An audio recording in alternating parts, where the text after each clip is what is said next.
Hey guys, I'm Brian. I'm Jim. And we just wanted to give you kind of a heads up. This week is an episode that's going to have a little bit of some colorful language. Yeah, by colorful you mean like if you have a 5-year-old or grandmother or maybe even your priest, right? They may not want to listen. Yeah. We're going to have words like right, or yeah. Dude. Liquor. Yeah, like all of those and more probably. Hey! Stabber. Yeah, especially that one. Yeah. Big bags of... Yeah, that might be in there too. Yeah, that'll probably be in there as well. Just want to give you a warning that, you know, those fucking words are going to be in there. Yeah, so get ready to listen to the... Dude.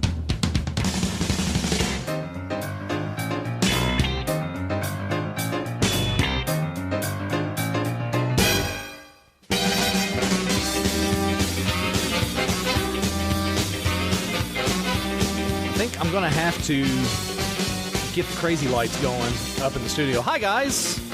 Welcome to the Dude What Movie Review Podcast. Dude What? I am one half of the hosting squad, Mr. Brian Sumner. Sitting across the table from me is the beautiful Jim Miller. Say hi, Jim. Hi, Jim.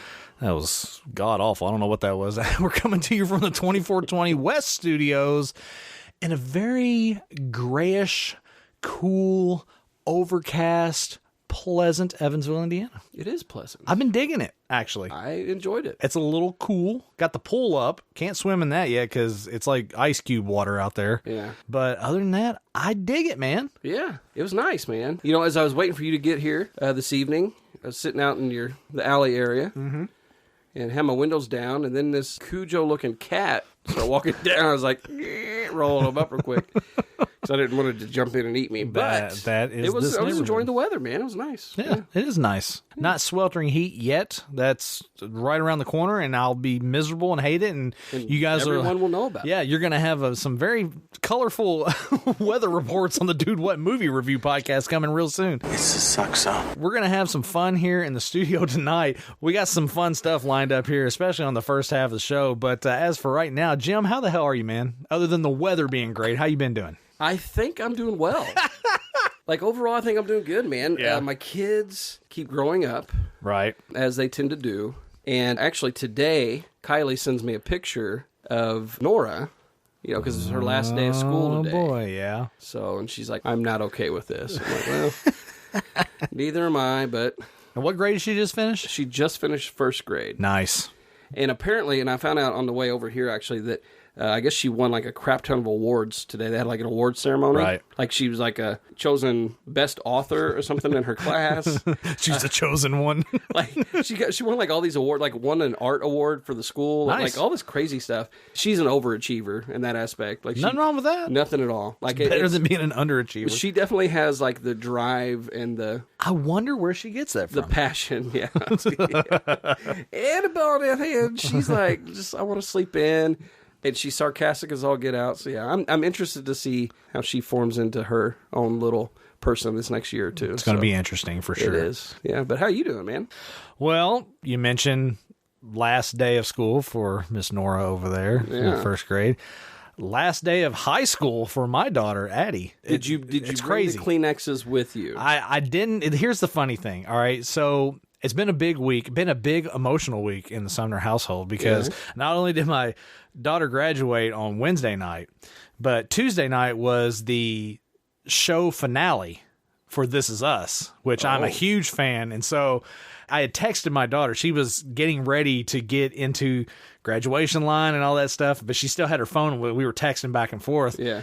And I said, I may have made a mistake watching the finale of This Is Us last night. I'm in a weird emotional state right now. I probably will cry a lot. And she's like, you're weird. But Did you, in fact, cry a lot? I didn't cry. I actually held it together pretty well. Because you got it all out the night before. Well, truth be told, I'm still processing. Yeah. Because it just didn't seem real. Like, I'm sitting there, I'm watching it, they're calling her name, you know, and she's got same deal. She 4.0 student her whole entire high school career.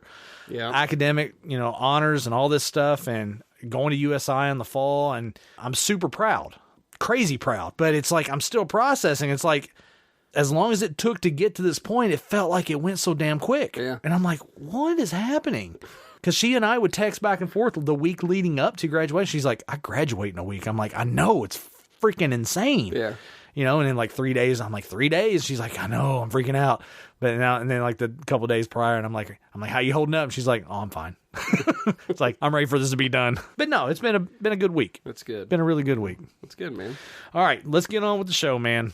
We got everybody caught up with us. Let's just go ahead and stay right now. Thank you guys for being patient with us. We had a couple of re-releases from the Dude What archive. Life getting in the way. You know, it's been a crazy month. It really has been a ridiculous month. Yeah. A lot of stuff popping up here and there along the way. So we thank you guys for being extra patient with us as we roll out those archives. But we had a lot of fun rolling those out, though. We did. The Top Gun episode and the Alien episode. 2 very big pivotal episodes from our past, our original run. And so it's a lot of fun to reshare that with new listeners on the new feed. You know, and I think it's interesting because we know, because we've talked about it all the time, that those were pivotal episodes in making us who we are. Right. Even. But I don't think being reminded of it, listening to it again, right, and just kind of revisiting, going back down that rabbit hole for us, it was a lot of fun. So it's fun to take a peek back at those early episodes. And just to hear where we're at now, just from a sound quality standpoint, like we are so much further from that time than we were. I mean, it's crazy, but I feel like we've gotten more into our skin along the way. But it is fun to look back on those because even in those early stages, I felt like we were already hitting our stride, especially on the Alien episode. Yeah. I know it seemed like, we were overhyping it there a little bit, but listening back to it, I thought it was freaking great. So... But now that I think about it, maybe that was Jonesy in the alley tonight. Oh, you're going straight to hell for that one. You can just leave now. Just get out right now. All right. So what we got planned for this episode tonight, usually on this first half, we're doing like a Sorry Not Sorry, the 2022 apology tour will probably continue next episode. But tonight, we have something different going on. We're actually not going to do a movie talk. Well, let me back up. Let me rephrase that a little bit. We are going to do a movie talk in a way. But it's going to come via our mailbag. You've got mail. Oh boy, mail. Whoa, we get mail? It's been 84 years. It has been 84 years. So, this is going to be a lot of fun. This is going to be a ton of fun. Episode 3, we covered The Wizard of Oz. Now...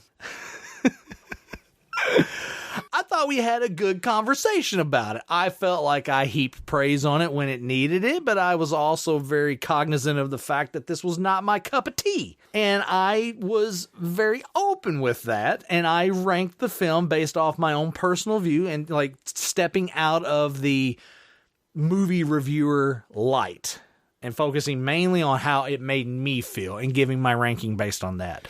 And within doing that, we inadvertently kicked the hornet's nest, so to speak. And that hornet's nest has a name. And what is that name, Jim? Well, in all fairness, we did tell people to write in. True. I'll just say this. I knew that this person was going to have strong opinions after when we were doing the show. Right. Because I already knew how he felt about this movie. Right. And his name is Mr. Kyle Mayo. Super fan. Kyle Mayo. Super fan of the show, Kyle Mayo. And he did. He would text me as soon as he was listening. I said, well, no one, you're listening. And he told me. So he did send an email. Yep. I'll just read the title. Brian, your glasses are broken. That's the subject line. I have perfect vision.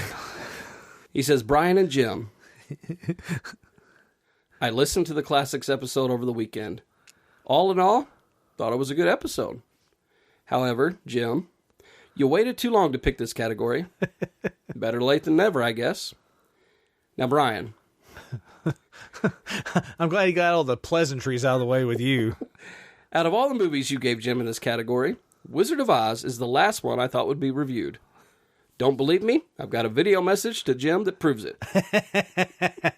Okay, all right, look, let me chime in here, all right, before you go any further with this, all right? I've been privy to see the video evidence, so to speak, and we're going to go to that right now. Obviously, this is a podcast. We don't have video, but I have put together a nice little audio thing for us to listen to right now. Jim and I are going to listen to this. It's rather lengthy, because I believe in total there was like 6 videos that Kyle had sent you. Yeah. I have condensed it all down into one file. We're going to listen to it right now. Our mics are going to be on. This is going to be entertaining. This is fun for you guys. And look, I've heard the videos originally. yes, Jim's heard these, but I've added some touches to this, so to speak. Let's just keep in mind, this is all in good fun, all right? Yes. We always say join the conversation on the show, right? And this is Kyle's way of joining the conversation. Yeah. Okay? Well, okay. But look, before I don't know what's about to happen. I'm a little nervous. Don't be nervous. But I did get it cleared through Kyle. Yeah, I made sure that he was cool with us using his stuff. Yep. The audio from it, because he was very candid with me because he didn't realize it was going to be on a podcast. Right. And lesson learned, I guess. But no, here's the thing. Like I said, this is all in fun. This is all basically a movie conversation. We're going to listen to Kyle. Oh boy. And his response to not only the reveal of the movie category and the reveal of the movie, but his opinions and his thoughts about our breakdown. Yes. More or less my breakdown along the way. This is going to be a lot of fun. Our mics are going to be hot. Jim hasn't heard this. A lot of production went into this, and we're going to have some fun. I hope you guys enjoy this. And Kyle, we love you, and I hope that you enjoy it as well. On May 5th, 2022, the Dude What Movie Review podcast released an episode in which Brian and Jim reviewed the film The Wizard of Oz, a film that Brian had previously never seen, a film that had been released nearly double Brian's lifetime prior to the recording. This prompted a series of video depositions from superfan Kyle Mayo, in which a flood of emotions were caught on recordings. These are his his opinions. So I very easily could be wasting my time here, but I'm going to do it anyways because you, my friend, made such a good choice going with classics. The only benefit I had with you not selecting classics is that I didn't have to hear the movies that come in that list because it was going to make me upset potentially for 2 reasons. One, if there was going to be a movie on that list that Brian said he possibly hadn't seen that I loved, I was going to be super, super angry. The second thing, though, is that if there is a movie that he says he hadn't seen potentially and I hadn't seen also, I was going to make me feel like I need to step up my game. And that happened. So, I will say, though, now that that list has been released, I'm kind of at a point where I'm like, I feel like I should go and watch the one that I haven't seen just in case. So, yeah, super excited, bro. So far, so good. I am about to get on the road, and I'm about to listen to the newest episode of the Dude What podcast. Don't know if you've ever heard of them before. They're pretty good. So I'm going to go and listen to it now, and I will let you know all the hateful things I had to say about it afterwards about Brian, how he hasn't seen this classic movie. A few moments later. I was so sure it was going to be Gone with the Wind. Out of all the movies on the list, I mean, that's the one I hadn't seen. That would be more understandable. Because I was saying most people who are living today have probably never seen that movie. But bro, I can't tell you how hard I hit my steering wheel whenever I heard Wizard of Oz come out of his mouth. Oh my gosh. At this point, I shouldn't be surprised, but I think out of all of them, that was the one that I was like, that surely that's one that he's seen. I'm filled with mixed emotions. I'm disappointed in Brian for never seeing this film. But at the same time, I'm excited to hear the breakdown afterward of what he thought. Because, bro, this film was groundbreaking in so many ways. Also, along with that, like, that was the world's introduction to Judy Garland, who became, like, literally an international icon at that point. The Munchkins, all their makeup, the ruby slippers, like, with how, like, that, those are so iconic. They are worth so much money now. Like, they've been auctioned off for, like, hundreds of thousands of dollars. Like, dude, all of this, I'm like, bro, there is zero reason why a self-proclaimed movie buff shouldn't have seen. There's no reason. There's no reason. My 6-year-old daughter, born in 2016, has seen this movie several times. There's no excuse. But again, I'm excited to hear the breakdown of it. I personally think it should be an automatic 5. I'm anxious to hear if it's anything less than a 5. He is going to be fighting against the world because no one's going to agree with him. This is where things get interesting. All right, I'm back again. I don't like his tone. I told you I would polo you once I had a response for what I just listened to. And bro, I could tell you weren't frustrated. You were more just like, really? Come on. Like, oh gosh. I think what frustrates me most about the review that he gave was I don't think he used the same criteria for reviewing this one as he has for other ones. I believe his review is incorrect, and the reason I say that is because you all mentioned Snow White a couple times on this one because it was like a direct competitor with Snow White. I wouldn't say that Snow White has incredibly great acting by today's standards. In fact, if you go back and you watch other movies in that era, the acting would also fall into the same category. So I think he said it a couple times, you have to look at it through a 1939 lens. You have to look at it differently. Even Casablanca, if you watch it and you've seen it before, even if you watch that movie, there's still a theatrical thread in there where it's not as realistic. You're not watching a conversation as if it would happen in real life today. You are watching it in almost an exaggerated version of what it would be. So that's still happening with Wizard of Oz. But along with that, it's a kid's movie. I feel like he had part of the lens right. It's almost like his left lens was on, but his right lens wasn't. So it was kind of focused, but not all the way, not as closely as it could have been. Because I believe you have to have both of those lenses working properly in order to fully get a grasp for A Wizard of Oz. Now, with that said, he mentioned several other things in A Wizard of Oz, why it is such a great movie. The technology that was being used at that time made it incredible. The music made it incredible. The natural effects, like the twister. I still to this day don't really fully understand how they made that happen. The costumes were out of this world. Not just for the 4 main characters, but also for the Munchkins and the witches that were in there. All that to say, was it his cup of tea? No, clearly it wasn't. Did he base his review off of that? Yes, he did. Now, he's based a lot of his reviews off of whether he enjoyed it or not, but also if it was a good movie or not. I feel like his vision was a little bit blurry on this one. There's a reason why so many critics continue to go back to it as a reference point. There's a reason why it is such a beloved film by people like me and others who just continue to watch it because of how incredible it is. And I know he would probably say something like, well, you're probably approaching it from a stance of well, it's nostalgic for you. You love this movie. That's why you defend it so much. No, that's actually not why. I don't think that's right. You want evidence? I'll get you evidence. I don't know if I told you this on a previous polo, but The Wizard of Oz was literally my favorite movie whenever I was a kid. No joke. I'm not making that up. I'm not saying it for dramatic effect. It was literally my favorite movie growing up. I remember watching it when I was in the hospital with pneumonia whenever I was 3 or 4 years old. I remember watching it all the freaking time. So the fact that that's the movie you all were reviewing and you all picked the category because of me, I'm mad. You're emotionally compromised. I genuinely believe it is a revolutionary film. You can't have Field of Dreams without The Wizard of Oz. You can't have Willy Wonka without the shoulders of Wizard of Oz to stand on.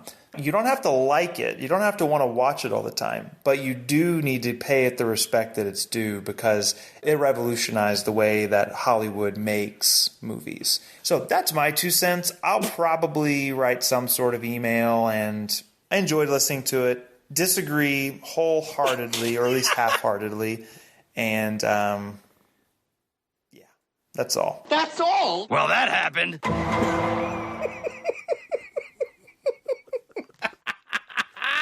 Wow. All right, so that was a lot of fun to put together. Let me just say this right now. This was in no way making fun of or anything like that. This was all just in fun. All right, this is just to have fun with this. He brings up a ton of great points. But here's the thing. I feel like we covered all those points when we broke down the film. I have a feeling he's wrapped it up a little nicer in his email. Okay. I will say, before I finish reading his email, Okay. listening back, it was funny to me in the moment because I Right. knew what he was heading for, right? Right. Because I was here. Yeah. We recorded it. Yeah. Like way before. Right. And so like watching that, I think you captured that well, man. That whole like, hey, everything's great down to like this whole like this. Yeah. I hate this person. It's like, you can just tell like he's like, yeah. But what I wanted to point out is that I think Kyle captured really what a lot of people feel with certain movies that we reviewed. Right. Like just the text and email sometimes that we get. So I'm glad that we were able. I think everyone probably feels that at times. Feels what he felt listening. Right. Anyway, I think you captured that well. Don't like that. That's funny. But I'm gonna finish. I haven't even read the email. Okay, finish it up. I'm gonna finish it, and then we'll just let you go with your rebut. Okay. Yep. You don't believe me? I've got a video message to Jim that proves it. We just listened to that. Yep.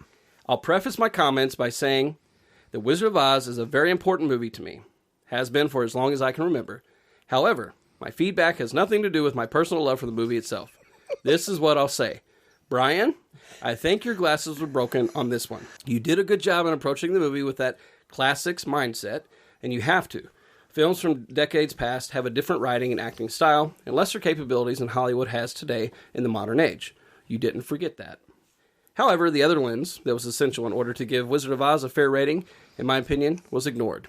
You even mentioned it during the episode. He has this underline. Wizard of Oz was made for kids. Kids' movies and TV shows, by nature, have a cheesy aspect to them. Now, Disney has begun to rewrite some of that narrative with some of their more recent dramatic animated movies. But that's just been in the last couple decades. Go back and watch Snow White, assuming you already have. The 1937 version. Tell me if it's cheesy or not. I'm rambling at this point, but essentially, it's a style.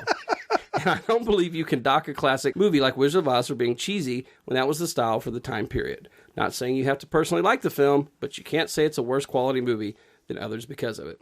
Last point, I promise. Wizard of Oz deserves a 5-star rating because of how influential it has been, not just in pop culture, but the film industry as a whole.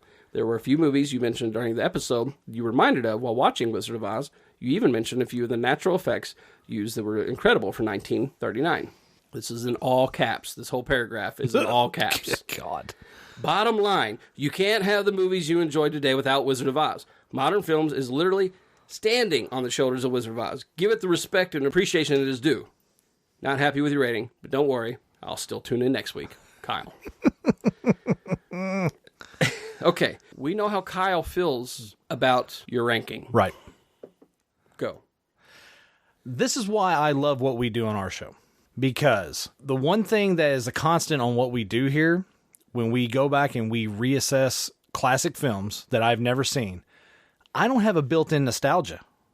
Yeah. Now you can say, and he said it in the videos that we have here on the audio that we played on there, and I had a little fun with the evidence that would contradict what he said. But you can't say that you're basing the overall ranking for a film without factoring in your nostalgia if you already have built-in nostalgia. You can't separate that. It's hard to separate that. Yeah. You can say it till you're blue in the face, but the truth of the matter is it resonates more with you because you have that built-in nostalgia. I don't have that built-in nostalgia, so it doesn't resonate with me. Yeah. Now, the one fault that I think that I truly made on our show, we've done it in the past where I give 2 rankings on certain films. Yeah. I mean, hell, I did it for Commando. Never say that again. You know? You did. And Stephen A. Turner had kind of the feeling about Commando. Right. Not on the level that I think Kyle has a Wizard of Oz, but it's still very similar. And there's no comparison between Commando and Wizard of Oz, okay? Right. Look, I thought we did a very good job of highlighting the technological marvel that is the Wizard of Oz. Yeah. Okay? Yeah. Now, I'm not doing this to save face, because I don't care. Right. But in reality, if I were to give 2 rankings, like I've done in the past, which I didn't. I made it very clear that my ranking for Wizard of Oz was solely on how I felt about it, me personally. Right. If I'm giving Wizard of Oz an overall ranking for the film that it is, it's a 5 all day. Yeah. Just because it is a technological marvel, it's way ahead of its time. The casting, the makeup, every all the points that he made. Yeah. If you're talking about it just from a movie standpoint, but I didn't rank it based on a movie. I ranked it based on how I liked it. Right. And it was middle of the road for me all day long. And the reason why it's middle of the road is because I didn't have the built-in nostalgia from watching it when I was a kid. Yeah. If I had that built in and just forgotten about it, and we went back and this was like a revamp or a revisit of a classic film that I just forgot, and then we watched it and it sparked some of those memories, it'd probably been like a 4, 4.5, maybe knocking on the door of 5, maybe even a 5, depending on how I felt about it. Yeah. But the truth of the matter is, I don't have that built-in nostalgia. That does factor in whether or not you want to admit it or not. That's just reality. Yeah. Is the film a technological marvel? Absolutely. Way ahead of its time? Absolutely. Is it an icon? A pop culture icon? Yeah. It does. It does. It lays the foundation, a very big foundation, for films like Field of Dreams, for films like Willy Wonka, like Kyle said. I mean, all these films, these fantastical stories that you tell down the line. Yes, absolutely. You have to have that foundation with The Wizard of Oz. Yeah. But if we're looking at it from a fresh set of eyes who has never watched it before, and you don't have any of that knowledge, take all that knowledge away and it's just a movie, like I watched it. Yeah. I don't find out about all that stuff like you told us until the back half of the show. I don't know any of that. I have no preconceived notion of anything. Right. It's just a movie. That's all it is. I don't care what time frame it came from. That's why I made the quote-unquote comparison to Casablanca, because they're roughly around the same time frame. Right. Yeah. The difference I see, and yes, this is a film geared towards kids, but yes, it's still a story. Execute your story. Casablanca, it's a story from 1942, but execute your story. You know, he made reference to maybe dialogue not being what you would consider atypical dialogue or something that you would see, or like even believable dialogue from Casablanca, but it still didn't matter because your storytelling was so damn compelling. Right. Whereas with The Wizard of Oz, in its presentation overall, for me, was not captivating. It didn't grab me, just from a movie standpoint. Point being to all this is it's a great discussion for people who are fans of the film versus people who are just stumbling onto it for the first time. Yeah. Yes, I could probably show this to my grandson in like 2 years, whenever he's able to process and actually understand a movie, and he'd probably love it. He'd probably absolutely love it, and he would look back on it with fondness whenever his papa watched The Wizard of Oz with him. Yeah. And he would share that with his kids and on down the line, which is why I said on our episode, The Wizard of Oz will live forever. Absolutely. So in that regard, yes, it's a 5 all day. Yeah. For me personally, it's a 3. Yeah. That's where it sits, just because it doesn't capture me. You know, it is interesting because as you're talking about nostalgia, and the reality is that, like you said, as much as you want to separate yourself from it, yeah, you really can't. That's an interesting thing, a rabbit hole to go down. It really is. Really, no, yeah. To think about the fact of the mere nostalgia itself. Yeah. Like it's part of who you are. It really is. Right? Like, yeah. So it becomes for him, that movie is part of him. It becomes part an of what's made him yes, him, right? Yes. It becomes an ongoing characteristic that you carry with you and you pass it on. He passed it on to his daughter. You know, it's human life. It's what we do. I mean, that's how stories continue to be passed on. Absolutely. Right? Like, there's certain stories that hit you, and whether that be in film or whatever, writing, and it's going to hit you. You share that. You pass that story on. I really, truly think, and he would probably disagree, and that's fine, but I think his nostalgia heard the ranking and kind of overlooked the bigger picture of what we did on the show. I mean, that's just my opinion. I think that's a fair assessment. Yeah, because I do feel like we were very complimentary of all the technical aspects of the film itself and its rightful place in history. But I was also very cognizant of noting that the reason why it's scored so low on our scale is because of my own personal opinion. Yeah. I can't think of a film. I'd have to go back and look at the list of the movies. I can't think of a film where I scored purely on just how I felt about it without taking in all the other important measurables. I can't really think of one, that I didn't do. You didn't do 2 rankings. That I didn't do 2 rankings on. Yeah. So you kind of need to say sorry, I think. I'm sorry, I'm not sorry. Yeah, I'm not sorry. Okay, let's get to doing what we do here on the show, Jim. We are a movie review podcast. It's what we do. We break down films I've never seen that I definitely should have already seen. And when we last left off on the Cool Hand Luke episode, way back, God, what was that, 8 weeks ago? Yeah. 12 weeks ago? Something like that. We cut it off because life got in the way, and then we actually on last week's re-release episode, we revealed the categories. Yes. What were those categories? Because we did it so far back, I have to look back on my notes what the categories were. The categories you gave me were psychological thrillers, 80s sci-fi, and Nicolas Cage. Nick Cage, baby. Ghost Rider himself. I really wanted to pick Nicolas Cage. I know. But then I decided 80s sci-fi, and of course this was before we did the re-release. Right. So some of you are getting that double sci-fi. That's right. A little double sci-fi. There ain't nothing wrong with that. It's like double rainbow. Oh, wow! Double rainbow all the way. I'd knock that shit off if I was you. It's nothing like a double rainbow, but okay. We'll go with it. 80s sci-fi. Yeah, man. The first one you gave me was Maximum Overdrive, a 1986 film with Emilio Estevez. Emilio! Directed and written by Stephen King. Nice. The next one was Dune, 1984. Had 2 wins, 5 nominations. Kyle MacLachlan and Virginia Madsen, directed by David Lynch. Nice. I did say 1984, didn't I? You did. Okay. Just make sure people know it's not the new Dune. And RoboCop. Why'd you say it like that? 1987.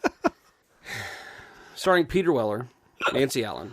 Directed by Paul Verhoeven. 11 wins, 13 nominations, with 2 of them being Oscar nominations. Nice. Brian? Yes, sir. What's in the box? What's in the box? Here you go, Jim. I got the old box for you over there. Feel free to open that bad boy up and take a gander. All right, let's do this.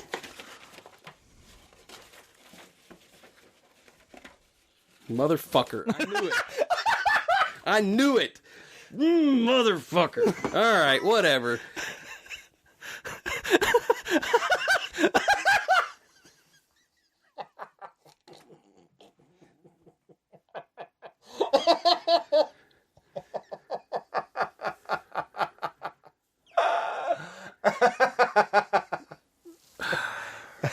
Here's the thing. Yeah, man. I knew when you gave me this category. You didn't know nothing. And I'm writing these down. I'm like... You didn't know and just even the way... I was like... You didn't know. No, I did. I was like, it's that one. And in fact, I got to the point in my head, I was like, if it's not that one, I'm going to be extremely upset.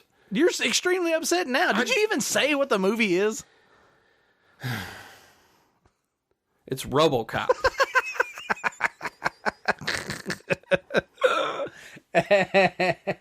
Here's the thing. I knew it. Deep down, I knew it, and I still... okay. Yeah. All right. Yeah. Yep. Okay. This movie, talk about nostalgia. Not that I get nostalgic feelings when I think about this movie, but there is a scene in this film that will forever be etched in my head. Okay. And you'll know it when you see it. Okay. Talk to me, man. Have you seen any of this movie? I've seen parts. Okay. I've seen parts. Okay. But it's also kind of like the Friday the 13th effect, where it's like there's so many of them now, like you don't know what's what, because isn't there like 8 RoboCops or something stupid like that? There was a couple off of this one, like a couple sequels, and then there was a reboot, right, not too long ago that came out. I said not too long ago. It's been probably 5-6 years now. Yeah, and it is a pop culture icon in a lot of ways. So. Well, I want to say I've seen parts of this on TV. It's like you ever have a memory that you're trying to track down and you just can't wrap your head around it? Yeah. Like you just keep getting like glints and flashes of it, and you're like, you can't get the full grasp of the memory. Yeah. That's kind of how it is with this. Like, I feel like I may have even seen this, but I don't remember it. Yeah. I can picture I know RoboCop, and everybody knows RoboCop. Yeah. But I can see like small flashes of something, but I can't piece any of it together. Well, this is also one of those that's probably been on back when VH1 was a big thing. Right. Probably on every VH1 thing. I'm pretty confident, actually, it's on Netflix right now under Movies That Made Us. Okay. Which is a series one day we'll review, I'm sure. Right. But I'm pretty confident I saw that on there. Okay. They didn't make me. Well, I remember playing Nintendo, the original NES. I think I played that. I think there was a RoboCop game. I think I played it at Shoe Carnival.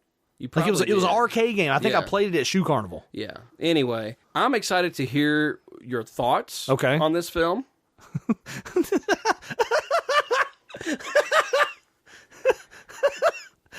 This could go a million different ways. Watching you shake your head over there, it's hilarious. I'm not surprised, but I am surprised. You're not surprised, but you are surprised. I don't. You don't know how to feel. Everything we listen to Kyle going through, that's just the feeling I have all the time. Hi, Kyle. Welcome to my life in recording these podcasts, man.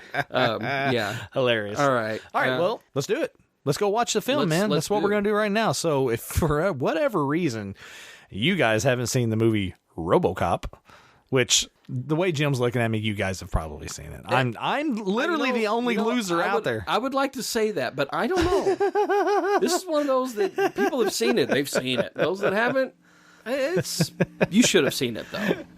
All right, so that's what we're going to do. We're going to go watch RoboCop. You're going to take some notes. We're going to come back on the back half, and we're going to talk about it, break it down, talk about the cast, talk about the story, talk about everything. That's what we do, Jim.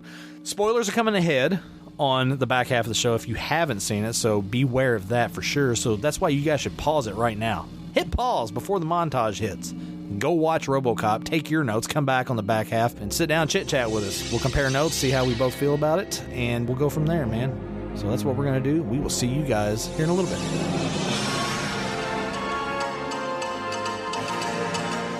This is Media Break. You give us 3 minutes, and we'll give you the world. Good morning. I'm Casey Wong with Jess Perkins. RoboCop. Who is he? What is he? Where does he come from? He is OCP's newest soldier in their revolutionary crime management program. OCP spokesman claimed that the fearless machine has crooks on the run in Old Detroit. Old Detroit has a cancer. The cancer is crime, and it must be cut out before we employ the 2 million workers that will breathe life into this city again. What have we here? You a good cop? Hot shot? I'm sure you are. Why, you gotta be some kind of great cop. Come in here all by yourself. I figure they're greenlighting Delta City. What are you kidding? They never do anything ahead of schedule. It's Jones. He's got the 209 series online, and now he wants to show off. Murphy transferring in from Metro South. Nice precinct. You work for a living down here, Murphy. Get your armor and suit up. Dick Jones, Division President, OCP. Every policeman knows when he joins the force that there are certain inherent risks that come with the territory. Ask any cop, he'll tell you. If you can't stand the heat, you better stay out of the kitchen. I don't want to hear any more talk about strike. We're not plumbers. We're police officers. And police officers don't strike. You probably don't think I'm a very nice guy. Do you? Buddy, I think you're slime. See, I got this problem. Cops don't like me, so I don't like cops. Drop it! Dead or alive, you are coming with me. I know you. You're dead. Clarence Boddicker, unofficial crime boss of Old Detroit, now sought in connection with the deaths of 31 police officers. Today he's at large, while doctors at Henry Ford Memorial Hospital fight to save the life of Officer Frank Fredrickson. Good luck, Frank. What are your prime directives? Serve the public trust, protect the innocent, uphold the law.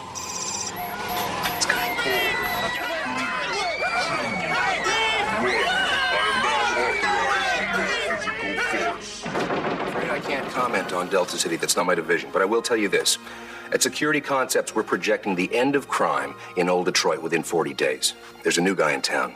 His name's RoboCop. We get the best of both worlds. The fastest reflexes modern technology has to offer, onboard computer-assisted memory, and a lifetime of on-the-street law enforcement programming. It is my great pleasure to present to you RoboCop.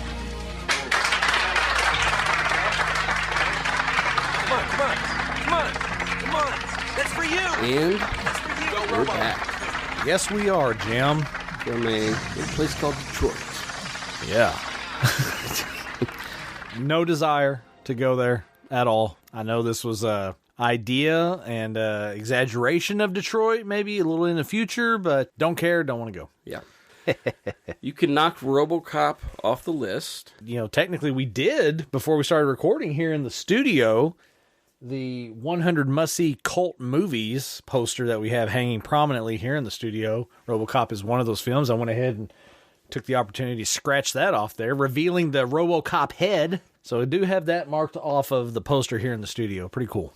Yeah, because we were getting ready to come back to record, and you were like, I think this might be on this poster. Mm-hmm. And you were right. Yes, sir. Bottom row, man. Right next to Dazed and Confused. Got both of those marked off. Pretty awesome. Man, I don't even know where to begin. Let's just... I was distracted a little bit, more so at the end of the movie.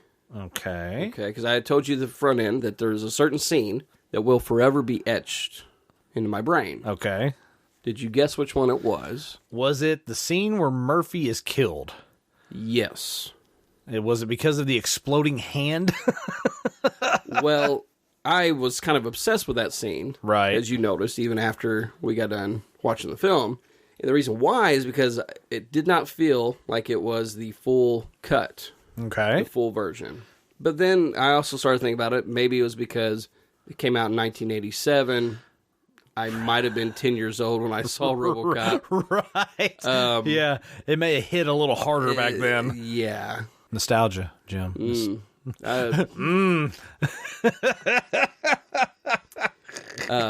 But then also, because everything I'm reading is saying there were multiple cuts leading up to this film coming out originally. Basically, they had to do 11 different times. They sent it to get the R rating.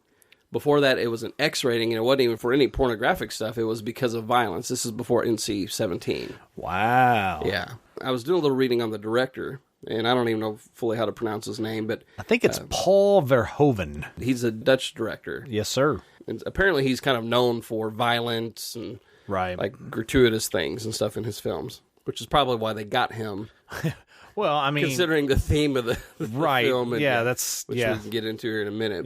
But everything I was reading, though, that he wanted a lot more, and he had to keep making cuts and then sending it back. So there was that, but then also the releases. There were a couple different cuts that went out. And so that's where I was becoming like, wait a minute, is this the full uncut version? Sounds like not a lot of good communication with regard to the release of the film. Well, I think because there's some very traumatic, very gratuitous violence in some of the scenes. Do you think maybe it wasn't so much the gratuitiveness than it was really maybe just the idea of the violence towards cops?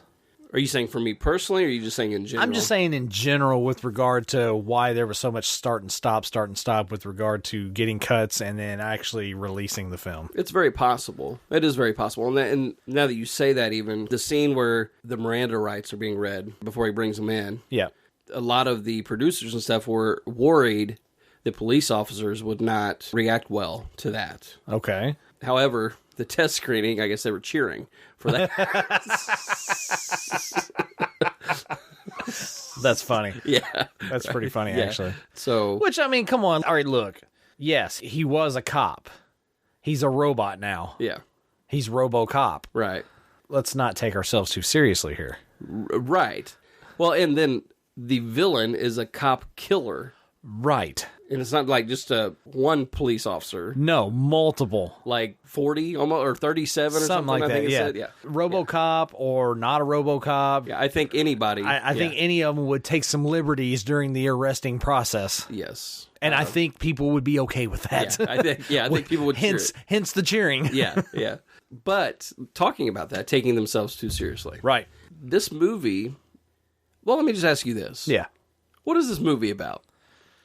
Power is what it's about. It's about the perpetuation of power. The idea is this idea of building this ultra version of Detroit. Was it Delta Detroit? Building this brand new version to cut down on crime. We're going to eliminate crime, blah, blah, blah. But that's not the case whenever you find out that Boddicker is actually the right-hand man of the guy who's orchestrating all of it. And he wants to build this mecha city, but he wants to lay the foundation of crime under it. So it's just power in the perpetuation of crime to keep the power. Because once you create this safe space in this safe city, where's your income coming from? Where's your money coming from? Where's your power? Where's your status? Yeah. You've already done the work, so you have to create more work to keep the work. So I think that's what this film is really all about. It's all about power and keeping power. And you see it on the different levels, you know, with the cop killer. I mean, he's exerting his power over cops. You know, it's a power play. It's like to show I'm better than the cops. I rule the cops don't rule me. You know, same thing. I mean, that's why they toyed with Murphy before they killed him. And then you see it all the way up to the higher levels as well. I mean, it's just these different increment levels of power. So I think that's what the film ultimately comes down to with this stylized sci-fi storytelling. Right. Well, let's talk about the story a little bit. Okay. What are your thoughts? You know, I made a note probably halfway through my notes. This is a really cool concept. A city that is just besieged with crime repeatedly over and over again. A police force that feels unmanned, underappreciated, pushed to the brink, so to speak, and just trying their best just to hang on every day. What can we do to alleviate that pressure? Let's use military grade thinking. Think outside the box. What can we do? And then use this cyborg type version of a man. I think it's a really cool concept, actually. I mean, we got the DVD case sitting right here. I mean, does that not look badass? Yeah. No, RoboCop, that's just a badass look. Yeah. It's a really great concept. It looks really cool. And I mean, we'll get into it more here, but I'll just say for right now, very cool concept. So I like that. The foundation of the story. I liked all that. Well, see, listeners can't see what I see. We'll get into more of the story as we go, but very, very cool concept. Yeah. Okay. What did you think about the humor in this film? I'd buy that for $1. No. You don't want me to jump to that? No, we can jump to it. I'm just saying no. Look, I made a note, 80s dialogue. It's just, God, awful in parts. Like, it was bad in parts. Like, some of the dialogue was just ridiculous. Like, the hostage negotiation, give me a break, dude. Yeah. Give me a freaking break. Pathetic. It was like horrible, like just lazy, no effort whatsoever into even trying to do something that's somewhat logical and presentable and something you want to see, something you want to hear. The dialogue was crap in that scene particular. And there were other scenes where it was just like, oh God. But then that was the norm for that time. So I don't fault it. I just roll my eyes at it more than anything. I'm sitting over here smiling because actually that scene was actually based on actual events. Oh, really? Yeah. I think it was something that had happened, like a hostage situation in like San Francisco or something. I want to say back in the 70s maybe. Right. Look, that whole scene. I get the scene, and that's like, it's a cool concept. Dude loses a mayoral race and just goes apeshit. Yeah. You know, that's cool. But the dialogue was garbage. Yeah. It was written in a way to bide the time for the RoboCop to make it up to the floor so he can do the little punch through the wall and pull him through and all that stuff. Yeah. I just wish the dialogue would have been better. In that scene, in other scenes, you know, I just wish the dialogue would have just been a little cleaner. A little bit, just written a little bit better. But again, like I said, it's a 1980s lens, and it's like, that was the norm back then. Like, just shit dialogue, you know? We've had a handful of movies that have come out of the 80s that was okay, but not so much in your action films or your sci-fi films. Generally, those, like, they focused entirely too much on the sci-fi and the action and did nothing with the dialogue. Right. It's like, come on, man. But, you know, it is what it is. So what did you think about the commercials in between? Dude, I will tell you right now, that's probably one of my favorite parts of the whole entire movie, honestly. Like I love the way it started off. Yeah. Like, you know, it started off like you're watching like a TV broadcast, you know, and, you know, the commercials come on, and it's like, and then the news comes on, and you're like, this is kind of odd, you know, but I kind of dig it, you know, because it was like a throwback. It's like, man, that does look like local TV, you know? And then how they had them spaced throughout the movie, it's like, it's not bad. It's not bad. You know, it's just, it's funny. It's a good way to break up the intenseness of the drama and the storyline and kind of a, not necessarily funny, because it's not meant to be funny, but it has that kind of tongue-in-cheek vibe to it. You know what the gag is, but you kind of go along with it because it is a cool way to present aspects of the story. They're reporting on what's happening in the town. Yeah. So they're giving it to you this way. And so you see the storyline, you see the news, and then boom, you're right back into the actual film where you're seeing the stuff that gets portrayed on the news. I thought it was clever. I thought it was interesting, and I dug those. We were cracking up. What was that? What was that board game called? Nukem. Nukem. Jesus, that was hilarious. That was so funny. We were both like cracking up. That was so good. Well, I think, if you're not careful, you'll actually miss the satire that is in this film. Agreed. If you go into it with the idea of I'm going to watch this action flick. Right. It's going to be intense. And it is intense. It has some intense aspects to it, for sure. Even in the intensity. Yeah. There's some satirical almost. No, there is, for stuff. sure. So what do you think of the boardroom? It's a scene that everyone knows from RoboCop. Which one? The first boardroom scene. I mean, I got Iron Man 2 vibes off of it. Okay. Remember when they have the trial at the beginning or whatever, the Senate hearing, and he hacks into the computer program. You see all the different iterations of the Iron Man suit being made around the world. And they're all failing because no one knows what the hell they're doing. That's what it reminded me of. This is going to be the new thing right here. And he just murders a dude in a boardroom. Yeah. But what cracks me up, and I think it, like what you're saying, the touch of the satire, it's okay, well, he got killed. Business as usual. We got to get back to work, guys. Right. There's literally a dead body 15 feet away. Yeah, it literally just happened, and they're already talking about who's the next shark. Who's the next shark? Who's going to step in? We got to get this going. I can have this up and running in less than 90 days. All right, good. Get on it. Yeah. It's what the hell? Yeah. I love how they're can somebody get a goddamn paramedic up here? And it's he is dead. Yeah. You don't need a paramedic. Yeah. Wow. So that scene apparently was shot multiple times because it was too violent the first time. It was pretty violent that time. Right. But I guess the guy that played the actor, he'd went through multiple, I was going to say shootings, but he was shot quite a bit that day. Yeah, but basically they had to do a couple of different renditions of it, and I guess he thought finally they got what they needed, the shots they needed or whatever, and so then he thought he was done, and I guess it was near time of wrapping up where they were trying to get the rating knocked down. Okay. They brought him back and they rebuilt the boardroom, they redid the... Good God. Good. Yeah, so I guess he had to go through multiple scenes of doing that. They should have just made it ultra violent and just stuck with the X rating and just said screw it. Yeah. I mean, seriously. Yeah. If you're going to go through all that trouble just to get an R rating, I mean, at that point, I think I would just be X, screw it. We'll make our money. People are going to see that it's an X-rated action film. They're going to spend the money to come see it. I don't know. I mean, the marketing and stuff wouldn't be as big, I don't think, so. That's fair. I don't think there would be 3. Well, maybe there would. I don't know. You underestimate people's desire for violence, Jim. So... We've talked about sci-fi films a few times. Yeah. This is a different type of sci-fi. Yeah. It's almost like a future version of our world, but not too far into the future. You know what I mean? Yeah. It's you can picture it, but it's not that far off. So how do you feel about it being made in 1987? Because you even saying that and me thinking about it now, even watching it now, to me, it's that could be happening in the future. Right. I think it's one of the important things whenever you're doing sci-fi.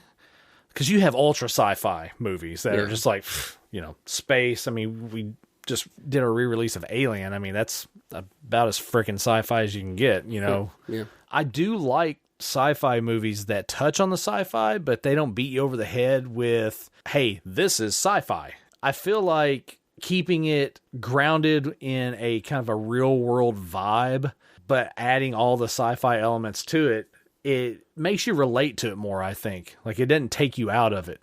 I mean, hell, you see videos all the time of people building robots and AI technology and all this crap. Who's to say someone couldn't build something like this within the next 20 years? Yeah. I mean, seriously. Yeah. I mean, probably even before. Right. That's what I'm saying. It's not so far-fetched an idea. Now, in the mid-'80s, I'm sure people were probably blown away by it. Oh, my God, but... Watching it now, you're like, shit, that could be done next week, And I think having it with the grittiness of the crime, the high crime rate in that area, it has a real world look, but with this elevated sci-fi-ness that's always looming there. I think it helps it, honestly. I think it helps with the story. I think the two kind of blended well. I'm going to make a dude what confession. Okay. I've never seen this film that I'm about to reference. Okay. But I know enough about the film to kind of see it, especially as you're talking right now. It made me think about it. This film was actually the two writers, one of them, Neumeier. Yeah. I guess he was going to the Blade Runner set off and on. Okay. So he was kind of inspired by Blade Runner. Gotcha. Which has a dark grittiness to it. The other writer, he was working on a script for, at the time it was titled Super Cop. Not to be confused with Jackie Chan's Super Cop. Which is a great movie. Not sci-fi, but a great movie. But Michael Miner was working on a kind of the whole concept or idea of a police officer becoming like a cyborg and things like that. So they combined forces to write this. Oh, okay. I think it was Neumeier who had a daydream about the boardroom. He had a daydream about a robot just like malfunctioning and taking out a board member. Because he worked in Hollywood with the big executives, and he would be sitting in on these meetings. And yeah, he was like, what would it be like if a robot came in and just started? That's awesome. So he wished it. Yeah, so he brought it to fruition. That was his baby, I guess. But yeah. Wow, that's hilarious. To think that there's a guy in Hollywood, he was kind of tired of the Hollywood execs. Tired of the Hollywood elite BS. And I wish a robot would come in here and take them out. That's awesome. So now you can kind of understand why it took a Dutch director. Right? Hollywood's like, we're not touching it. We're not messing with this one. A lot of Hollywood didn't want it because of the name RoboCop. Really? And the director himself even, I guess, threw out the script before reading it just because it was called RoboCop. Oh, really? Yeah. And then I guess his wife came back and said, no, look, it's a lot deeper than that. Obviously kind of set in the real world. Yep. With the tech. What'd you think about the technical aspects that they used? Yeah. They had to use stop motion for the the big giant things. Yes. It's very noticeable. It's the 80s. What can you do? I like the concept of those as well. I mean, I didn't even think of this until literally just now. I'm thinking about the aspect of the giant robot. What was it called? Like C-209? ED, or what was it? ED-209? Yeah, something like that. Like 209, I think is what they were called. Anyway, the big giant one, that's Jones's vision, right? Yeah. Okay. And then you see the other guy, and the RoboCop is his vision. Yeah. A more refined, more quote-unquote user-friendly, so to speak. Not as military-esque. Not as military-esque, more akin to man. I mean, hell, if you think about it, if they wanted to, instead of just having him roll out in the RoboCop gear, put a suit over it, Right. Put him in tactical gear, like SWAT gear. People on the street would feel protected, It wouldn't be as abrasive on the eyes. But point being is to all that, you have two different visions of what to do, like what kind of robot to put out there to manage the crime and all this stuff. You see the battle between those two jockeying for power. Yeah. It adds more depth to that. And so the techiness of it, the technical aspects of it, you get to see the competition between the two of them. It made for interesting visuals on screen. Like you said, look through that 1980s lens for it, pretty good. I like the idea of like, the staticky, is like the feed is coming in, and popping out, and he's seeing different aspects because his program's being loaded up and uploaded. And you realize along the way that his interface is also attached to his memories, and so you see that kind of cohesion between the two of them with regard to like interface and stuff like that, seeing the technical aspect. I mean, it wasn't bad. It's targeting, it's got his directives and, his assignments or whatever. I mean, I was going to say like, maybe if they kind of beefed those up a little bit more, but I mean, hell, it's 87. I mean, what do you expect? Well, we would say it's very basic today, but I feel like it still holds up for the... Well, it's not bad. Yeah. It's not bad. Yeah, for what it is. Yeah. Honestly, it reminded me like where they're doing a lot of shots where the people are talking to him, I mean, they're just talking to the camera and that's his line of sight. It reminded me of a lot of classic Sega CD games that I used to play back in the early 90s. Yeah. Where they used that FMV technology, full motion video, where it was literally they were recording people, like characters and actors on a soundstage and then making it into a video game. It's the same thing. It was just they're using a first person point of view camera. I didn't mind it. It didn't bother me none. It was okay. Yeah. I thought technically it was pretty cool. A lot of the stuff that they did, honestly. I mean, I wasn't too keen on the whole stop motion thing, but Sure. that is what it is. Well, so ED 209, they had one full size one. Okay, like a real one. Yeah, that they built, and they suffered from the Jaws effect. Ah, gotcha. Where we've talked about with Jaws, where Bruce just didn't work, just sank. Yeah, yeah. So then they were forced to have to use the smaller models. Then Gotcha. But you can kind of see where, like, the scene where he shoots it at the end. Yeah, that has more of that. It looked like more of a realistic sized. Yeah, I don't know how they did it. Maybe forced perspective, like we've talked about different movies using that in the past. I don't know how they did it, but yeah, when he rolls up and it's like over. Yeah, in I that think that was probably covered, the actual. Yeah, but it looked good. One. Yeah, like it looked really good. Yeah. I don't think it worked because I think that was the one that they had built. Well, I mean, it looked good for that shot. Yeah, no, it did. But I did find that interesting because when we were rewatching it, I was like, I don't remember it being this choppy and this fake. But of course, then again, I do think I was like 12 years old when I watched RoboCop. Right. Hindsight, I should not have been 12 years old watching RoboCop, but whatever. Yeah, 12 years old watching a movie that was nearly an X rating. Yeah. Thanks, Mom. I'd buy that for $1. Annoying. So, talking about I buy that for $1. Oh, God. What did you think about some of the bad guys getting what was coming to them? Well deserved, honestly. I like the dude getting blown up in the little shack that dropped all the iron and stuff on Murphy.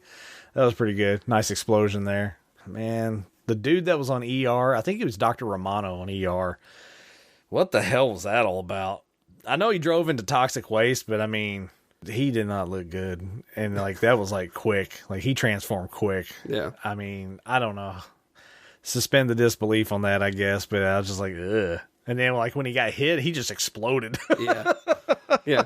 They were pulling some stuff from Rick Baker. Ah, the great Rick Baker. Yes. Which, I mean, there was a lot of makeup, obviously, on that. It's pretty gross. It was disgusting, is what it was. It was absolutely horrible. Yeah. I will say, I talked about on the front half, little glints, little splashes of memory. That scene, him looking all ew, like, from the toxic waste. I remember that. And I think I remember him getting hit by the car, like exploding. I think that was in my memory. I think that, and then where Murphy shoots the dude in the crotch through the girl's dress. Yep. I remembered that. That's pretty much it. Yeah, so that scene actually wasn't supposed to happen that way. Oh, really? Yeah, originally it was supposed to be he more or less shoots over her. Like, basically, instead of shooting through the dress, it was going to be like shooting over her shoulder or something like that. Oh, that's boring. No, well, I guess it was the day of filming that they decided to do through the dress. Yeah. I think it would be safe to say an iconic scene. You keep using the word. I don't think it means what you think it means. I don't know about iconic. I mean, for when you see it, you know it's RoboCop. Iconic for RoboCop. How about that? For that, yeah. That's what I meant. You know it. But no, like, if you have the option, I think that makes more sense because, I mean, the idea is he is a robot. He has an automatic targeting system. He's already scanned the area upon arrival. So, I mean, it makes sense for him to be able to lock in a target, based on, obviously it'd be like variable measurements of the environment that he's in, just scanning her and scanning the scene. And then just, the computer system within inside him making an educated guess where to place the shot. Why it wasn't their first option is beyond me. Like, to me, it's like, that's a no-brainer. That should have been the shot all along, Well, and considering they're the rapist, right? Like, how much more justice do you need than shot in the dick? Like, yes. Yes. You deserve that. You deserve more than that. Yeah. But we're going to start there. Yeah. Did you like any other scenes? Any other scenes stand out to you? I really enjoyed the scene where Murphy goes back to his old home that's now empty as his wife and his kid have left after, his death. His memory is interfacing with his computer link up and he's piecing together his past. and he's walking through the house, and you see it in that vantage point of like you're just looking at it through the RoboCop's eyes, but then the memory kicks in and it has that transformation where he's seeing the memory. That was a really cool scene. Like, I dug that a lot, and you can see where it's almost kind of like this idea of where you have AI, but you're using a human form, and then like the two start to converge and become one kind of deal, And so you see like that aggression on his face, like he realizes what has happened and he's lost everything, and you see him start to get pissed. I thought that was a really cool scene.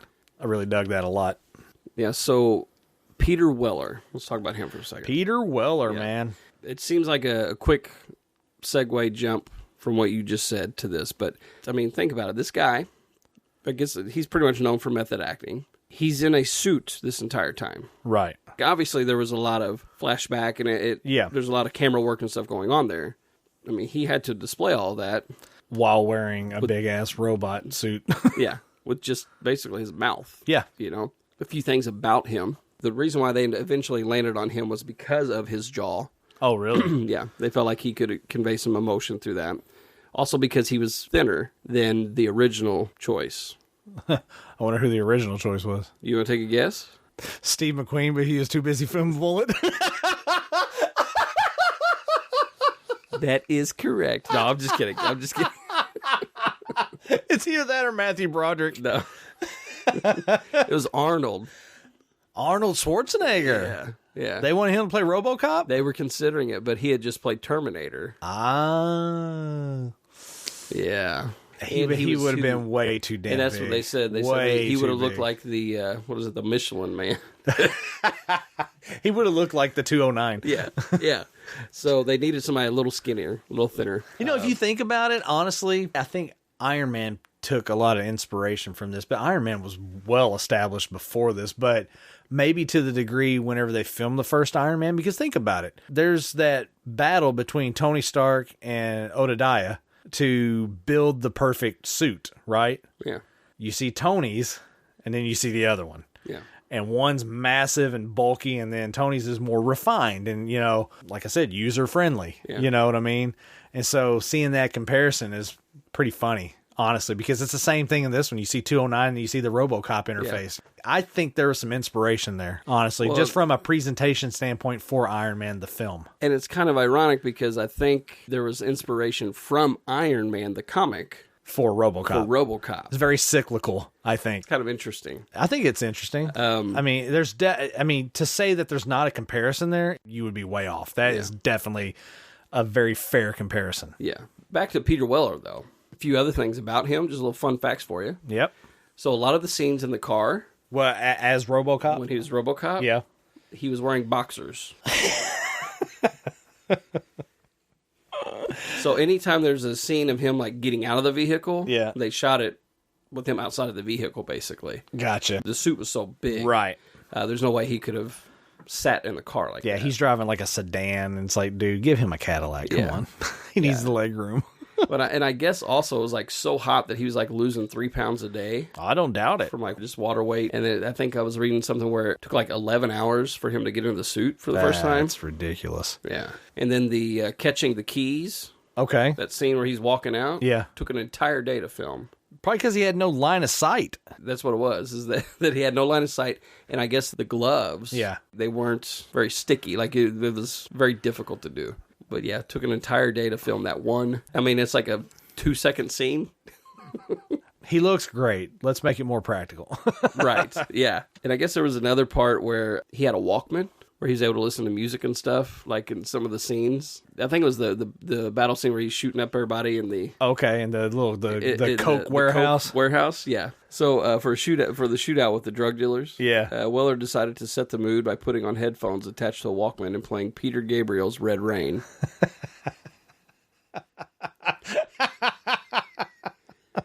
Weller called the moment wildly, psychotically enjoyable. I bet. That's hilarious. Now that you think about it, it kind of makes sense, some of the like trick shots and stuff he was doing. Having some fun, man. He was having a blast.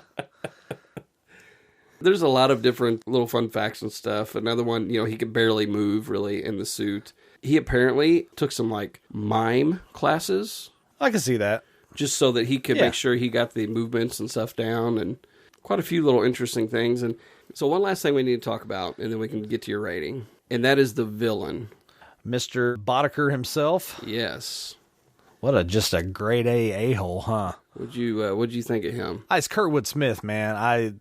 He's a fantastic actor. Everybody knows him as Red Foreman from That 70s Show. Yeah. I've always liked him. I've always thought he's a great actor.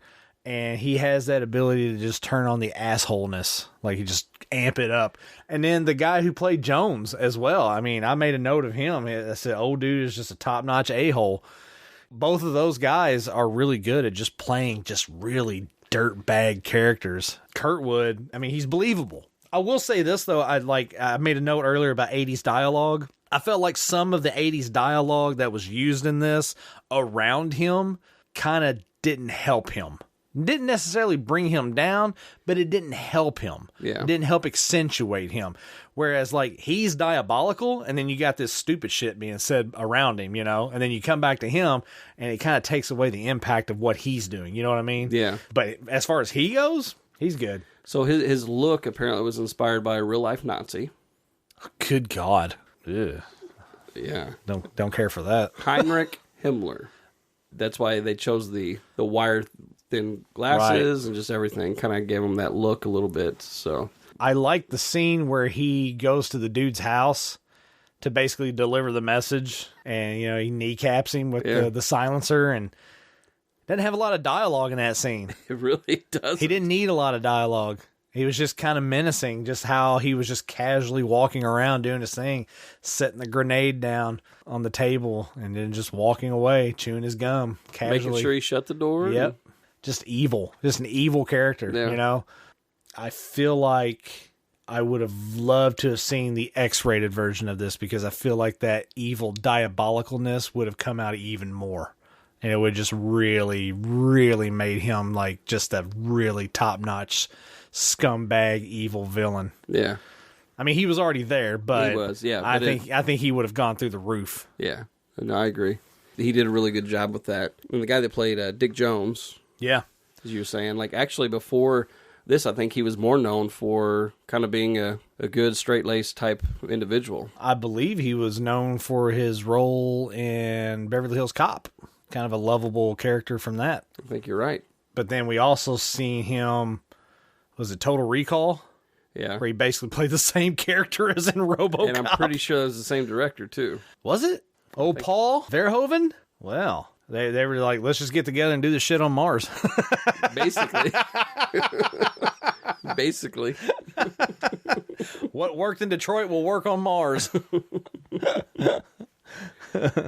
Well, I think I hit pretty much all the fun facts I need to hit. There's quite a few in there. And RoboCop, you know, ended up spawning off a couple of sequels and then a reboot, and has become a pop culture icon in some ways, especially when you think of the 80s and early 90s. I think RoboCop ranks up real high with regard to the mind's eye of the public, with regard to what's something that stands out from the 80s. Yeah. RoboCop's going to rise up to the top, probably top 10, maybe even top 5 for some people, as far as visually something that will stand out from the 80s. I mean, how can it not? I mean, like I said, we got it right here in the studio up here on the divider.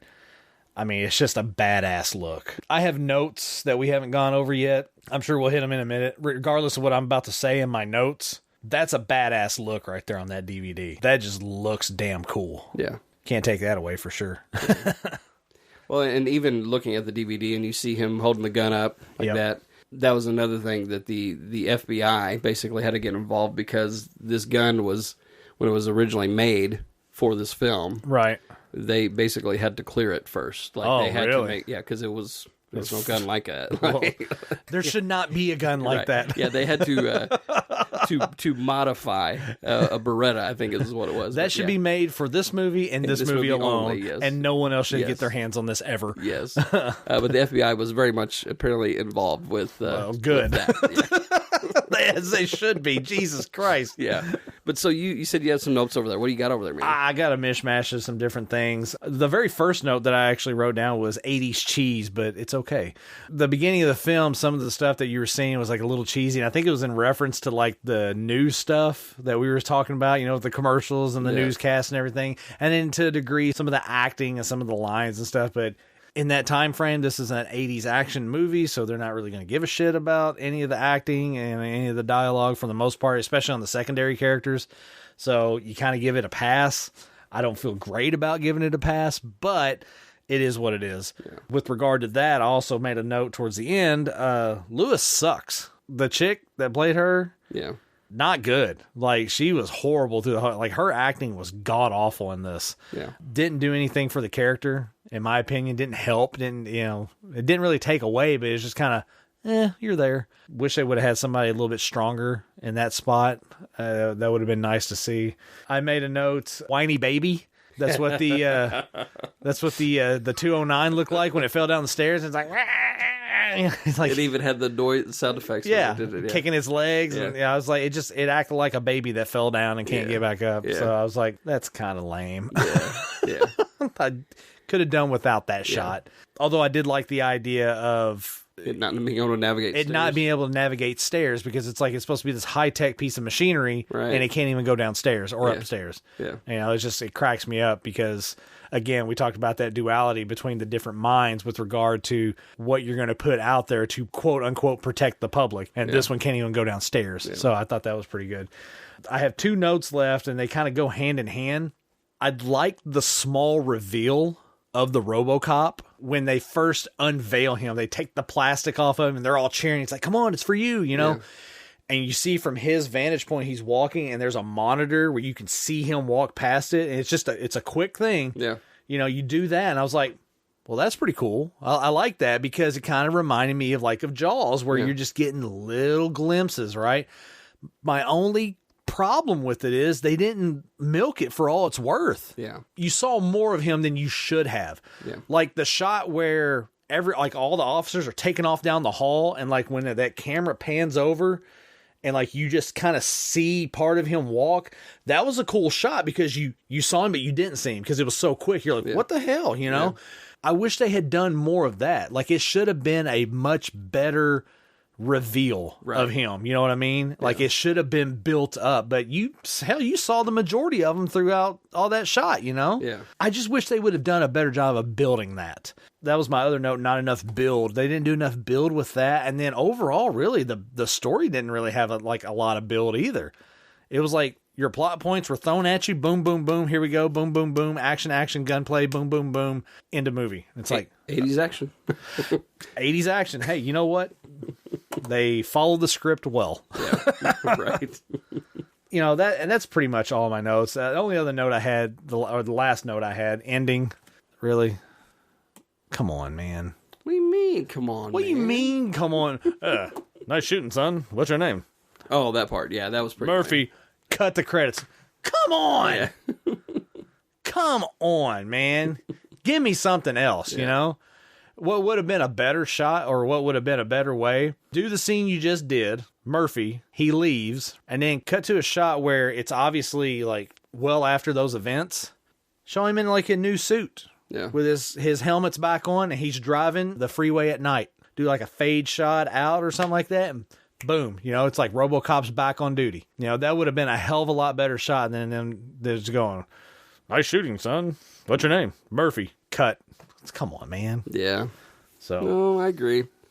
What did you think about the Directive 4, though? The way that ended there. Oh, the way Directive 4 ended? Yeah. Oh, it's great. Yeah. You're fired. Thank you. It's like, it's simple, and it's a bookend to the original boardroom scene. Yeah. So, I mean, I didn't have a problem with that at all. I thought that was clever. I thought it was good. It's just adding that extra. Yeah. They should have just added another minute to it and been fine. Yeah. Just another right there at the end. Have him leave the boardroom, cut to that shot where he's back on duty.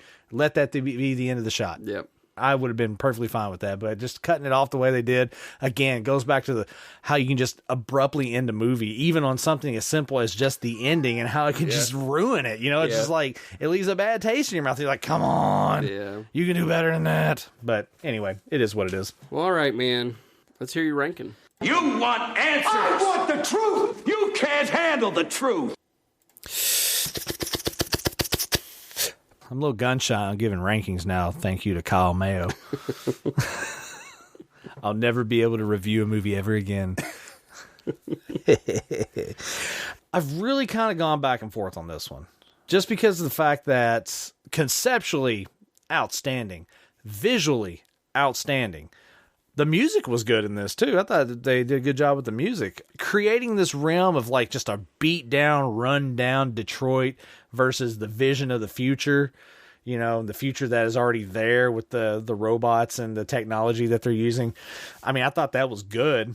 I just feel like this is another one of those films, another one of those film concepts that falls victim to the 1980s. And that sucks. It sucks so bad. It is such a kick-ass concept, you know? Yeah. And I just hate that it's been ran through an 80s filter and there's nothing you can do about that. It's just the time of shooting. And unfortunately, this is one of those situations where the time of shooting drags the film down. It really does. I am going to give this, but I'm going to give this ranking, but I'm giving it begrudgingly. Okay. I'm a dude playing a dude disguised as another dude. I'm going to give it Tropic Thunder, but it is a very low 4 for me. Very, very, very low 4. I'd almost rather say it's a high 3, but where its faults are, it's because of the 80s. Conceptually and from an execution standpoint, it's not bad. It could be way better, for sure, but I think that's an 80s thing. I hate to fault it just because of that, but I have no choice but to fault it because of that. Sure. But yeah, I think I'm going to leave it at a 4 because I feel like there's a lot of strong points to it.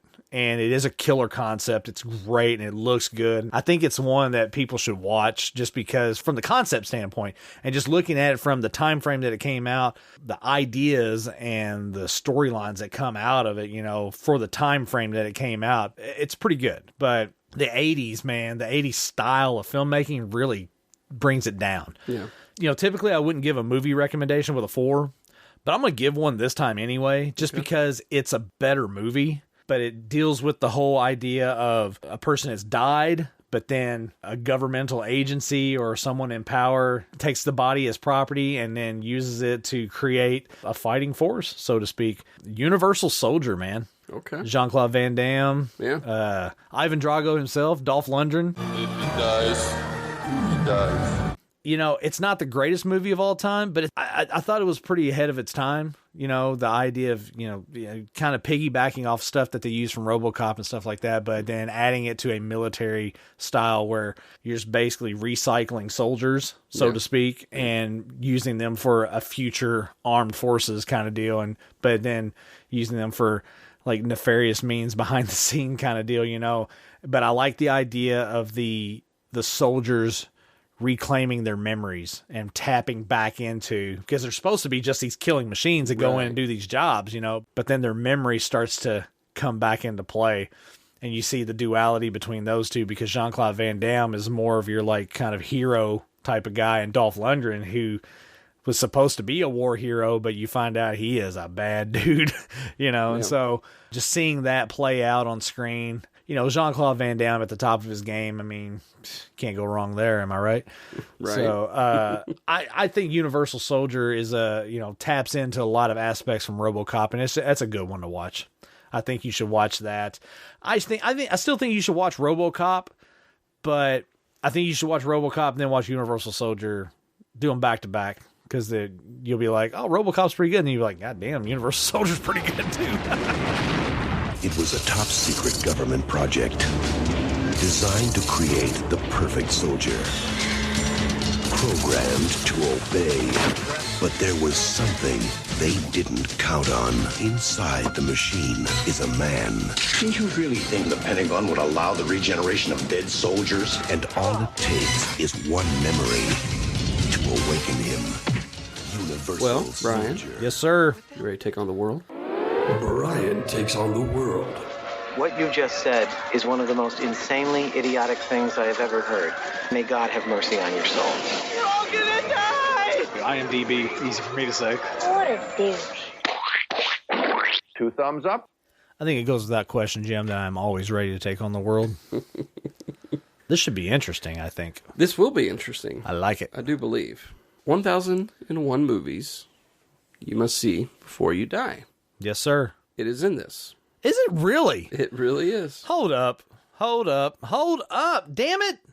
How is... Look, I'm not even like saying this to shit on RoboCop, but how is RoboCop in there and not Rambo First Blood? Like, seriously, how? I don't know. I need answers, Jim. I know. I need answers first thing Monday morning. This has got like 3 paragraphs. It's not a full spread. Gotcha. It's not a Wizard of Oz. It's not Cool Hand Luke.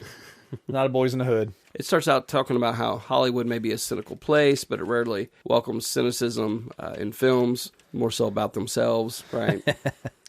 But it kind of ends, this last paragraph says, RoboCop's strength lies in subversiveness. The film is one of the finest satires of Western culture that Hollywood produced in the 1980s. Pretty bold statement. Punctuating the action sequences, a series of advertising breaks question the values of a consumer-obsessed society.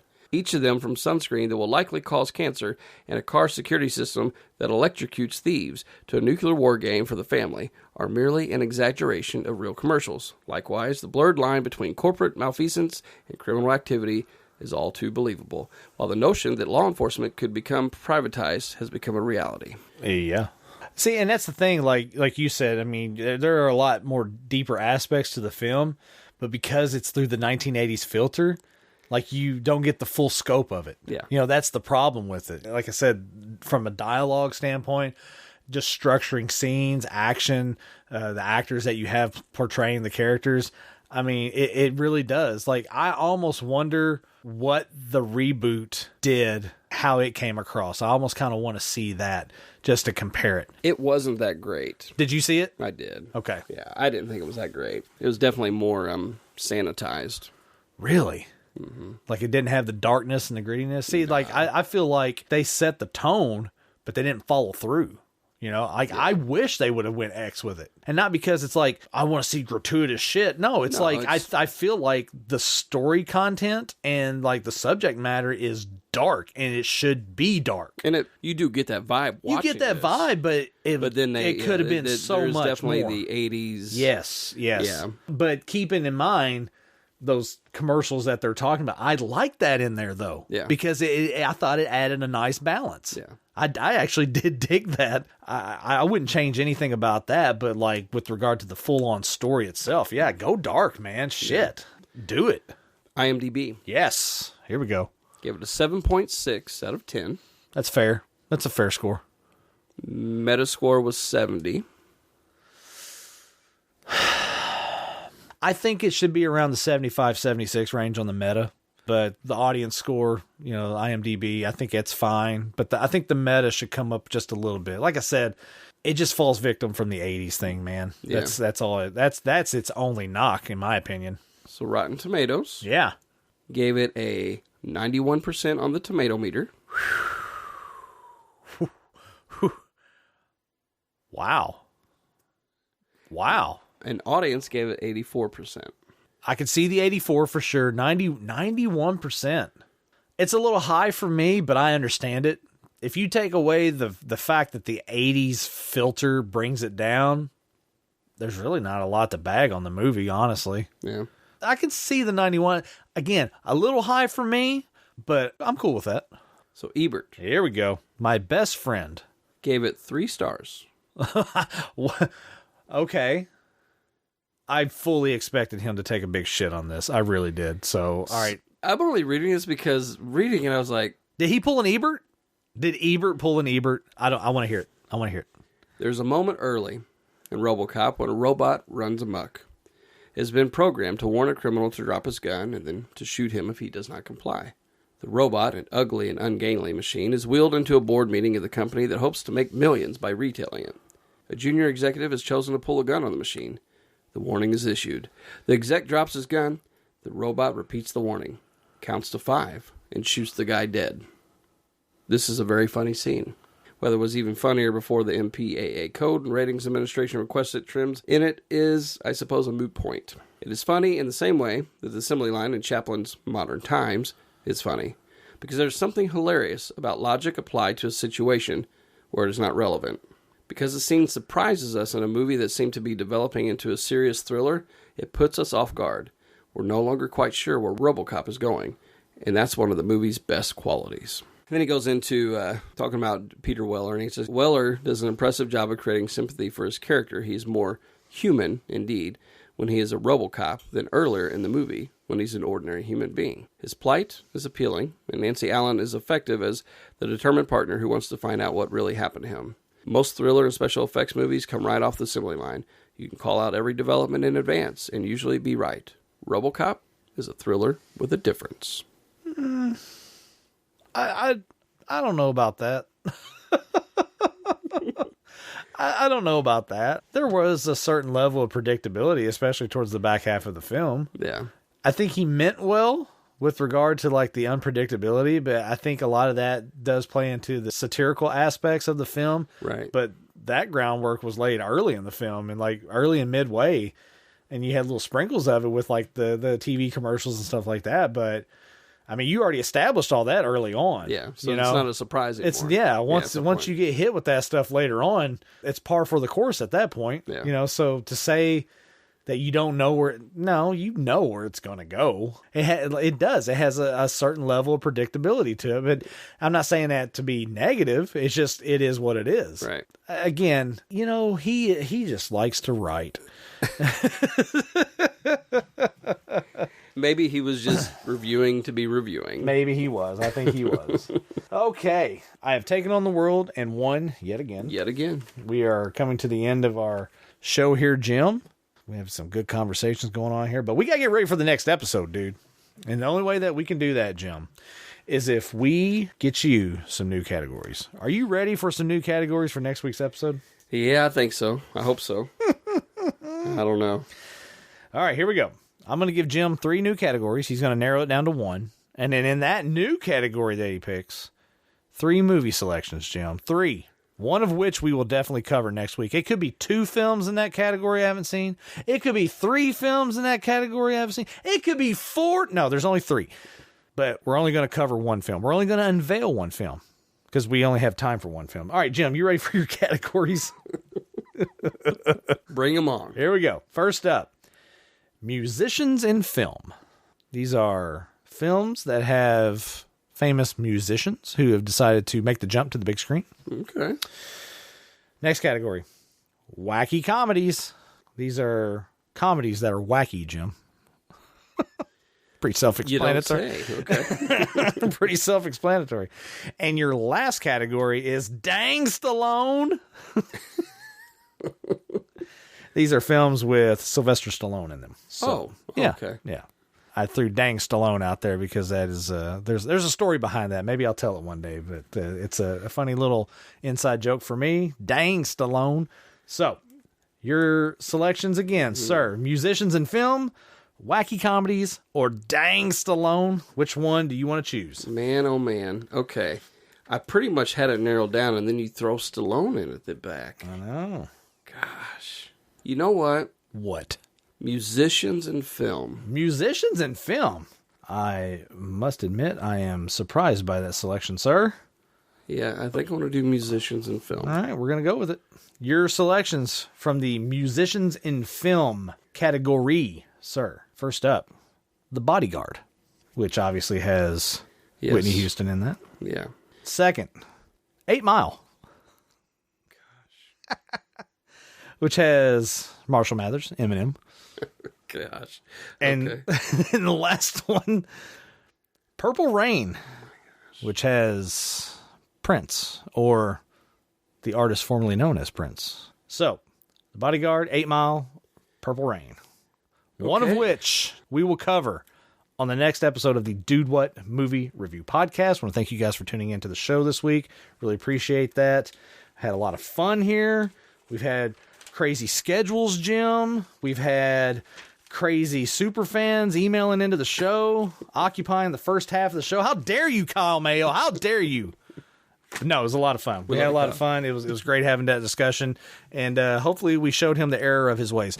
Now, As always, you can find everything that is Dude What related at dudewhatpod.com. Check out everything over there. We got our blogs on there. We got our archive on there. We got our history on there. We have our likes and dislikes whenever we go on blind dates. No, we don't have any of that on there. It's all movies, Jim. It's what we do. It's not just movies. It's okay. Well, there's some other stuff on there. Some pictures of the studio. There's a lot of cool stuff over there. Kinds of there's stuff some really cool stuff over there. You guys got to go over and check it out. dudewhatpod.com. It's real simple. All right, you go there, check that stuff out. And you know what? We want you guys to follow us on all the social media stuff. That's what we want you to do. Facebook, Twitter, Instagram. Just search for @DudeWhatPod or just search for Dude What Podcast. It's really, really freaking simple. We want you guys to give us some reviews as well, 5-star reviews, because we're just two guys looking for 5 stars. When you guys get on Facebook and you're following us on there, you can leave a review on there as well if you want. And that would be cool. And you can also get into All Access. All Access. It's a super secret ninja group that we have behind the scenes. Been trying to find some time, been trying to carve out some time, Jim, to add some cool stuff to All Access. But, like I said, this month has been ridiculous, so I don't know when the hell that's going to happen. But we're going to try. We're trying harder. We're trying harder. Definitely trying harder.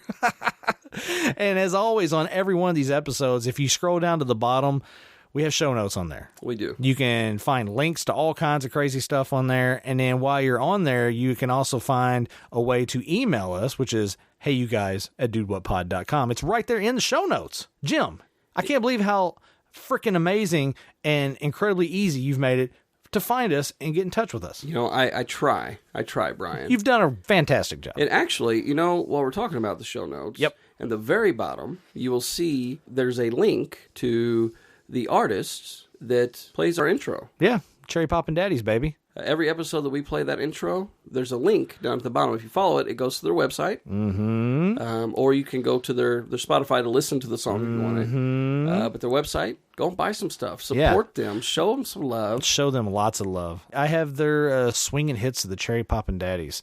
And I have that in my CD player right now in my truck. And I was listening to it on the way home. Brown Derby Jump. Great freaking song. I love that song. And of course, our song that we have for our show, Dr. Bones, my God, it's the heartbeat of our show. It is. So definitely click on the link. Go show Cherry Poppin' Daddy some love. Show us some love. Get in contact with us. Write an email. I mean, hell, we created a whole entire segment for Superfan Kyle Mayo at the very beginning of the show just because he wrote in and joined the conversation. That's all we're asking. It's true. That's all we want you guys to do. I got to get out of here. You got to get out of here. I got nothing else. What do you got? You got anything else? No, nothing else. Well, we're going to go ahead and bounce on out here. We want to thank you guys one last time for tuning in to the show. Really appreciate that. We will see you guys on the next episode. Bye, guys.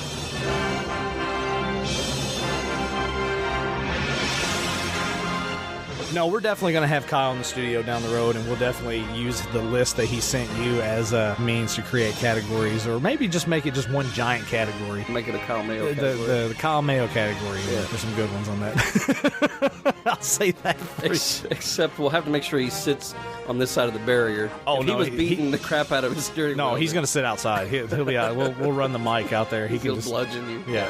He just put their earbuds. That way I can hear him out there. All right.